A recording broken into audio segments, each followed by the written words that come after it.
What up, B Squad? It is your boy JB, and we are here today with another review for Married at First Sight, season 16, episode. I believe this is 12. If I'm wrong, it'll be in the comment. It'll be up here and in the title.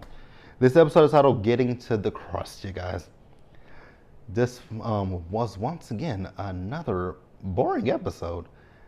I watched some of it last night, but then I watched it a few minutes ago before I came on here to do the review, and I fell asleep on it twice.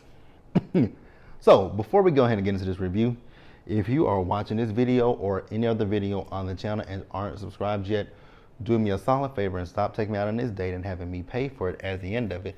You guys know you can do me that favor by liking the video, subscribing to the channel, turning on your post notifications, and sharing the video.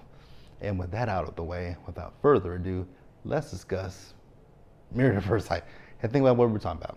All right, you guys, so I will say, if I do miss anything in this, feel free to leave it in the comment section below. The only thing that I think I'm not gonna really go deep into is are there gonna be the questions when they pull from the fishbowl. So I'm not gonna do it for, and the only two people that I saw pull from the fishbowl in this episode were Nicole and Chris and Gina and Clint. And I'm not gonna go into either one of them. So we're going to first start up with Nicole and Chris, you guys. So we see Nicole and Chris. So Nicole and Chris are going to be doing goat yoga with her dad. I am so sorry, but that is just not something that I would ever do. Goat yoga. I don't want a goat hopping on top of me. And goats, I mean, I saw goat yoga where they defecate. And it's like, no, that stinks. Why would I want to be doing yoga where goats are taking dumps and hopping on people? Now that I said the pussycat. So after the yoga session is over, Nicole and Chris sit and talk with her dad, right? So it looks like her dad might be warming up to Chris, right? So they talk to Chris and her dad and him. So they talk about Nicole's, upbringing, right? So Nicole's parents were divorced at a young age, but her parents still kept a united front when it came to her going and being in school. They would show up to events together as if they were still married, right? But I think that divorce did take a toll on Nicole. So her dad was like, I think he said about 18, right? So she would she wouldn't really stay with him because I guess he lived in a 1-bedroom apartment and the only place that she could sleep was on the couch. Yeah, I wouldn't have stayed with you either, sir. And she said that, she would talk back to him. Now that part I don't really agree with, right? But I mean, as teenagers, we get upset with our parents and, we say and do things that our parents don't agree, right? Her dad is very optimistic about their relationship, but he's still calling it her husband, and, they're married. So he's still using air quotes, but he is very optimistic about this, right? So we see Nicole and Chris as they talk to Dr. Pepper, right? So Nicole says that she didn't realize that her past relationships affected her more than she actually thought, right? I was like, you didn't? This is why I say when it comes to Nicole and Chris, because we definitely see that Nicole and Chris definitely trauma bond with each other. And this is why I say when it comes to Nicole and Chris, had they sat down with the therapist at all? Because it seems like there's a lot of internal stuff that they have not worked through, and they just threw themselves into these marriages, right? So I don't know if Nicole and Chris have saw therapy, because even when they did pull from the fishbowl, it still came off as trauma bonding. Like every scene that we get with Nicole and Chris, I always get trauma bond. That's all I ever get from them, right? So Nicole also says that when she dated guys in the past, she typically went for the guys who were more disrespectful instead of the guys who actually would sit down and listen to her. And I'm like, again, Nicole, have you talked to a therapist? Because there's something there that you need to unpack. I don't know if this is something that stems from the relationship with your mom and dad or what, but there's definitely something that she needs to unpack, and I want her to unpack it soon, because I don't think I just really do see that there's something there that she hasn't dealt with. Absolutely, she's something she hasn't dealt with. But let me know what you guys think down in the comment section below. And we're gonna pause here and move forward, you guys. So Gina and Clint, you guys. This segment with Gina and Clint is gonna be very, very short because Gina and Clint also pulled from the fishbowl. With Gina and Clint, I still get the same vibes that I've been feeling for weeks with Gina and Clint, right? Yes, we see Clint. So Clint is sitting down and he's talking to one of his friends. So Clint is telling his friend that, him and Gina are in a much better space. He feels like, things are going swimmingly. He feels like they're growing with each other. I was like, I don't necessarily know if I believe that, Clint, right? I think you might be trying to grow with Gina, but I don't think Gina is trying to grow with Clint. The more that I look at Gina and Clint, I'm like, it's one-sided. And I just don't think that Gina is there with Clint. And I definitely want you guys to tell me what you think in the comments, but I just don't see it. But again, let me know, right? So he told his friend how they went sailing, and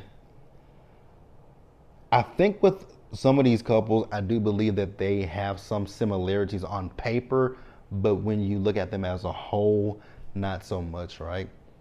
Gina and Clint, I don't think that they have anything in common. I don't think that there's anything there, right? And I still go back to what I said about Gina. Gina is not attracted to Clint, much how Eris isn't attracted to Jasmine, right? But there's a difference between Gina and Clint and Eris and Jasmine. Whereas he's distancing himself from Jasmine, Gina is actively trying with Clint, but at the same time, not really trying, right? I think Gina is trying for the purposes of the show. Let me know if you guys get what I'm saying, where I'm coming from. Clint says that he wants to know everything about Gina. Honestly, when it comes to Gina, I don't think that there's much to know about Gina, because we're at the halfway point, I believe, because they showed at the end of the episode still to come on Married at First Sight. So we are at the halfway point. So I'm assuming there are going to be 22 episodes this season.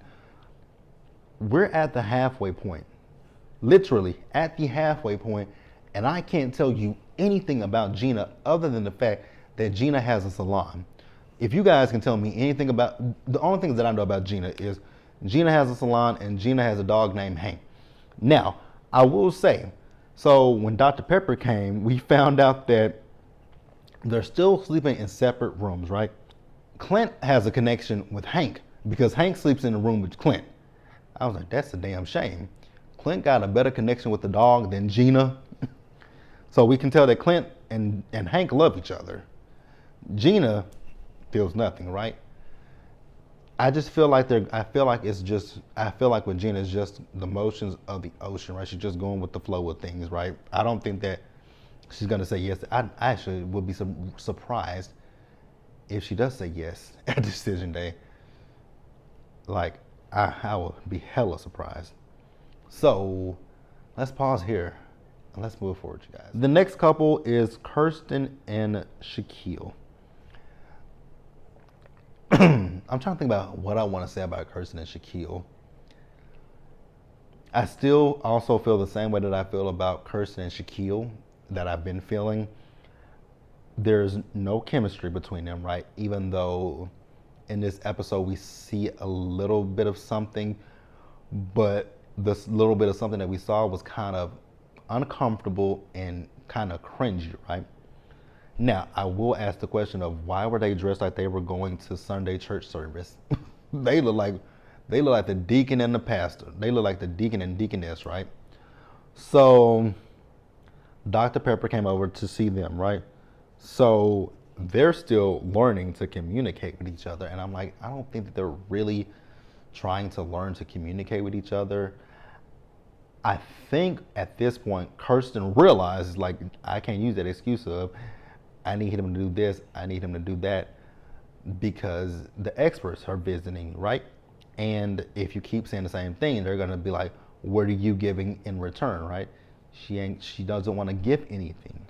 Now, I know that I did see in a preview that Shaq said that they consummated their marriage. I still think that might have been a pity fuck. Just saying. So Dr. Pepper tells them 2 tips for communicating with each other, right? Don't assume, and she says not do unto others as you would have them do unto you. Her saying is do unto others as they would have done to themselves. And I was like, okay, I actually really like that, right? You do on so if you know what your partner likes, you do. I'm like, okay, I like that. Do unto others as you would do to themselves. I like that. Now, I will say with Kirsten in this particular scene, she actually opened up. So she talked about the fact that her parents are divorced, right? And after the divorce, that's when she started to close off. I was like, finally, we got something, right? Like, Kirsten has been, she's been nothing, right? The only thing that she, I'm mimicking her because I was talking with a lisp and I wasn't trying to do that. Kirsten has been, what do I want to say? She has been closed off, right? But she's also been talking about, oh, I don't like this, I don't like that, I don't want to kiss on the first, I don't want him to kiss me. Well, I wanted him to ask me to kiss me. Everything that she said, she's come back with something that contradicts what she has previously said, right? And if she had just opened up and said, I'm a little bit guarded, I have trust issues, I have this, I have that, I think he would have been understanding of that. But again, she ain't attracted to the man. She doesn't like him. She's not attracted to him. She's still not attracted to him. Again, I still think it was a pity fuck. My personal opinion, y'all let me know what you think, right? So then he talks about the fact that, when he was growing up, that his mom, she worked a lot, so she wasn't always around, right? And then he said he met his dad when he was 17, but, because our stories kind of are semi-similar.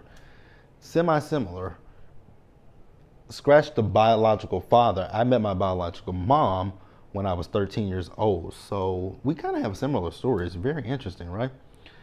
And, this is something else that, like I said about Nicole and Chris, have these people worked through the issues is the question, right? So we see them later on in the episode. So, she has her real estate business and she asked him to help her with, her, her business cards, and asked her if he could, if he knows how to create a website. So he's going to help her with that. And then we later in the episode see them as they did.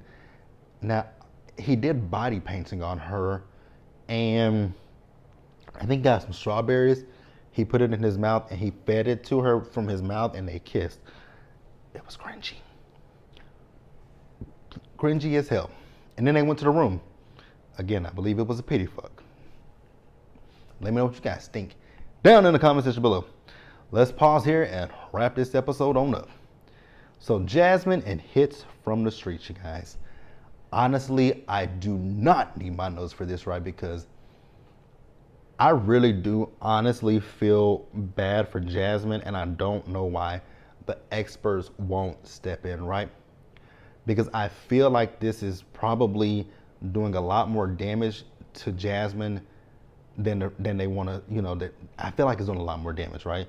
Because Jasmine is really actively trying with this relationship, but you have someone like Hits from the Streets who isn't giving her anything at all, right? But then when you sit down with him, he wants to say it's this, he wants to say it's that. Instead of really just saying what it really is, it is an attraction level, right? He's not attracted to her, right? But you wanted to know what her favorite sexual position was, right? You wanted to, you play the sexual games with her, but you don't want to have sex with her. That is leading that woman on, and I don't like it. It's really infuriating. It's pissing me off, right? So she does say that the attraction thing hurt her, and I can see that Jasmine probably has some insecurities, right? And I want to say this to Jasmine, if you're watching this, hear me clear, loud and clear. You are a beautiful young lady, right? You don't need a piece of shit like hits from the streets to make you feel beautiful or validate you or anything, right? If he doesn't want to be with you, that is his loss, right? I'm pretty sure once this show wraps and you guys can open up your Instagrams. I don't know how to respond to that. I wasn't talking to you. I know that once the show wraps up and you guys open up your Instagrams, I'm pretty sure your Instagram is going to be flooded with countless amount of men that would love to get to know you, take you out on a date, and just treat you like the queen that you are. And I hope that for you. And I also want to say, once this process is over, I definitely want you to go and talk to somebody, because he is really just doing everything that he's doing is the work that you've done to get yourself to where you are. He's knocking you down, right? So I want you to go sit down with somebody and just release that shit. Just let it out. Let it be known how you really feel about this whack ass piece of shit human being that is hits from the streets, right? This man is almost 40 years old, never been in love, but one thing we know that he's done is he's had sex with countless amount of women, if I even believe that, right? I just really just want the best for Jasmine, and being with this piece of shit is not the best for Jasmine, and that is how I feel. You guys can feel otherwise, but that's my personal opinions, right? So he wants to sit here and say that and granted, I'm not gonna take this away from him, right? I do feel like this could be a small part, this small, right?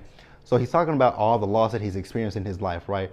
And I'm somebody that's experienced a lot of loss in my life, so I do fear being in a relationship, right? Because I do think about the fact that one day if I get married, both me and whoever I marry, one of us is going to die, right? Either I could go first, or whoever I'm married to can go first, right? So I do think about that from time to time, right? So that is a little bit of a fear of mine, and I got where he was coming from. But when it comes to Jasmine, that's not what the issue is, right? And we've talked about this in the comment section. I 100% know that the issue is Jasmine's teeth. That's 100% what the issue is. It's her teeth. That is so fucking superficial, right? Have I said it plenty of times that I'm a teeth person? Yes, right? But I mean, shit. Everybody has issues with their teeth. I mean, it is what it is. You could have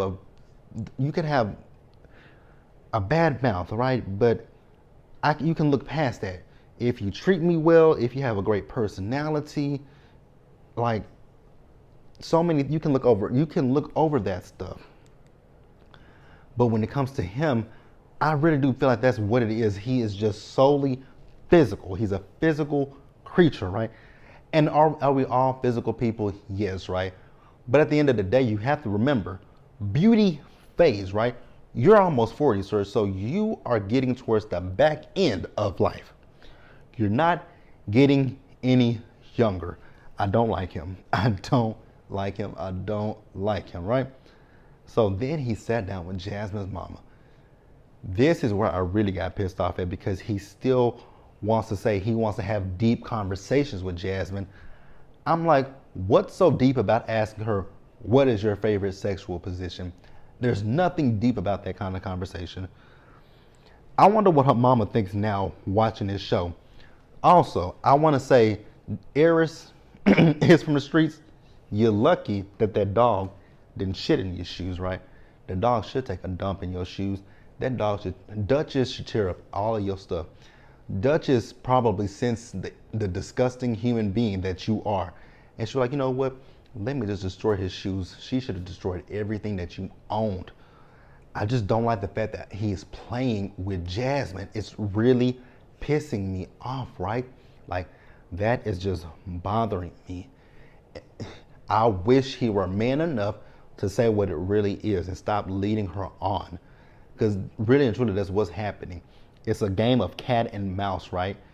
She's trying to figure out what it is that she can do to help this marriage. But also, I feel like at this point that Jasmine has shut down and closed off. Jasmine, stay that way.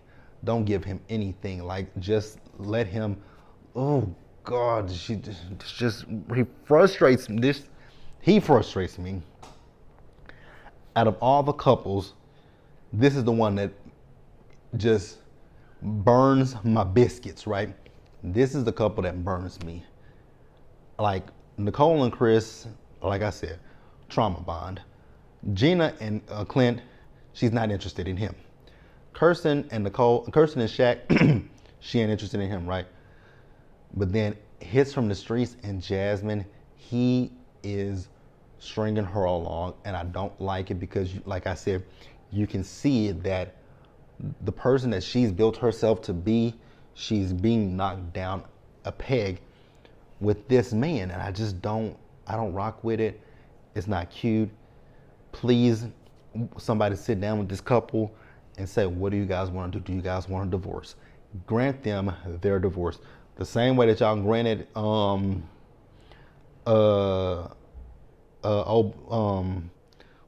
were their names? God dang it, I can't remember their names right now. The couple that's already divorced.